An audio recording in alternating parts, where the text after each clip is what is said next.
बिस्मिल्लाहिर्रहमानिर्रहीम। कैसे हैं व्यूअर्स? उम्मीद करते हैं हम सब ठीक होंगे। आज जो रेसिपी मैं आपके लिए लाई हूँ है बेसन वाली फ़िश। आज मैं आपको परफेक्ट तरीके से बेसन वाली फ़िश बनाने सिखाऊंगी। ये अंदर से मुकम्मल ड्राई होगी, ये बहुत ही टेस्टी बनती है और इसको सीखने के बाद आपके खानों में नई रेसिपी का भी इजाफा होगा। अगर आप मेरे चैनल पर न्यू हो तो प्लीज़ मेरे चैनल को सब्सक्राइब करें, वीडियो को लाइक करें। चलिए हम रेसिपी स्टार्ट करते हैं। बिस्मिल्लाहिर्रहमानिर्रहीम। जी जनाब, ये देखिए मैंने 1 किलो फ़िश ली है। इसको मैंने लेके फ्रीज़ में रखा हुआ था, इसमें बर्फ़ जमी हुई है।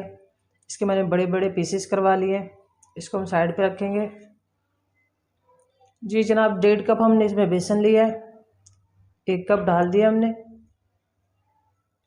और हाफ़ कप और डाल देंगे। इसको मैंने अच्छी तरह छान लिया है और 2 चम्मच इसमें मैदा डालेंगे, इसको भी मैंने अच्छी तरह छान लिया है और 4th टीस्पून इसमें अजवाइन डालेंगे और 1 चम्मच इसमें साबुत ज़ीरा जाएगा और नमक अपने टेस्ट के मुताबिक, जितना आपको कम या ज़्यादा पसंद हो। और थोड़ा थोड़ा पानी डाल के हमने ये बेसन का मिक्सचर तैयार कर लेना है और थोड़ा सा हम इसमें पानी डालेंगे और यहाँ पे हम इसमें 4th टीस्पून हल्दी डाल देंगे और इसको अच्छा सा कलर देगी हल्दी। आप चाहें तो यहाँ पे फूड कलर भी यूज़ कर सकते हैं। हमें इतना ही गाढ़ा मिक्सचर चाहिए। ये देखिए इस तरह इसकी थिकनेस देखें, ये देखें इस तरह हमने इस तरह बेसन की हमने इसके ऊपर कोटिंग करनी है। ये देखें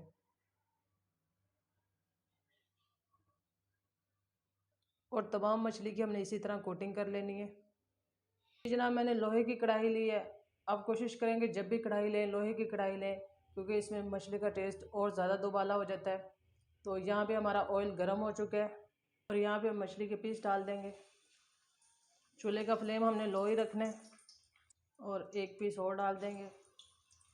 हम यहाँ पे सिर्फ 2 ही पीस डालेंगे और इसको 1 से 2 मिनट तक हम हल्की आंच पे पकाएंगे ताकि जो कोटिंग है ये मजबूत हो जाए। अभी हम इसकी साइड बिल्कुल भी चेंज नहीं करेंगे, क्योंकि जो हमने इस पर कोटिंग की है, अगर हम इसकी साइड चेंज करेंगे तो इसकी कोटिंग उतर जाएगी। जी जनाब, 1 मिनट हो चुका है और इसकी कोटिंग नीचे से मजबूत हो गई है। अब हम इसकी साइड चेंज कर देंगे। ये देखें इस तरह हमने इसकी साइड चेंज कर देनी है और इसी तरह 1 से 2 मिनट तक दूसरी साइड से हम इसको पकाएंगे। जी जनाब, ये नमकीन मछली बहुत ही मज़े की बनती है। हमने इसमें कोई भी मसाले यूज़ नहीं किए। ये बच्चों के लिए बेस्ट रेसिपी है। जो बच्चे स्पाइसी नहीं खा सकते उनके लिए ये रेसिपी है और इंशाल्लाह बच्चे बहुत खुश होकर ये मछली खाएंगे। अब यहाँ पे हमने चूल्हे का फ्लेम थोड़ा सा हाई कर देना है और हाई पे इसको तकरीबन 3 से 4 मिनट तक हम पकाएंगे। जी जनाब, ये देखें तकरीबन 5 से 6 मिनट हो गए हैं फ़िश को फ्राई होते हुए। अब हम इसकी साइड चेंज करेंगे। इन पीसेस को हम निकाल लेंगे, ये अभी हाफ कुक है, तब तक हम दूसरे पीसेस फ्राई कर लेते हैं और यहाँ पे हम बाकी पीस डाल देंगे इसमें। ये देखें यहाँ पे मैंने दोनों पीस डाल दिए और सेम उसी प्रोसीजर से इनको फ्राई करेंगे। इनके भी हम साइड चेंज कर लेंगे इस तरह। ये देखें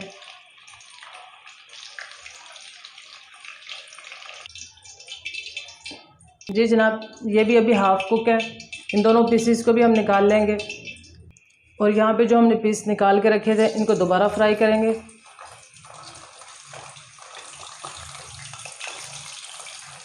ये देखें इस तरह इनको दोबारा फ्राई करने का ये फ़ायदा है कि अगर हम इनको 2 बार फ्राई करेंगे, जो अंदर से मछली का पानी होता है वो बिल्कुल ही ड्राई हो जाता है, अंदर से मछली बिल्कुल ही खुश्क हो जाती है। आप ये टिप आजमा के देखें, इंशाल्लाह अंदर से बिल्कुल ही ड्राई फ़िश मिलेगी आपको। और यहाँ पे मछली को हम लो फ्लेम पे पकाएंगे तकरीबन 8 से 10 मिनट तक। जी जनाब, ये देखें दोनों पीस हमने फ्राई कर लिए। माशाल्लाह कितना खूबसूरत कलर आया है। ये देखें अल्हम्दुलिल्लाह कितने ज़बरदस्त तरीके से तैयार हुई है। अब बाकी पीसेस भी हम फ्राई कर लेंगे। जी जनाब, ये देखिए मछली कितनी खूबसूरत और परफेक्ट तरीके से तैयार हुई है। ये माशाल्लाह बहुत ही ज़बरदस्त और बहुत ही मज़े की बनी है। बिल्कुल आपको मैंने कमर्शियल तरीका बताया, जैसा हम होटलों पे बेसन वाली मछली खाते हैं। ये देखिए माशाल्लाह कितना ज़बरदस्त इसका कलर आया है।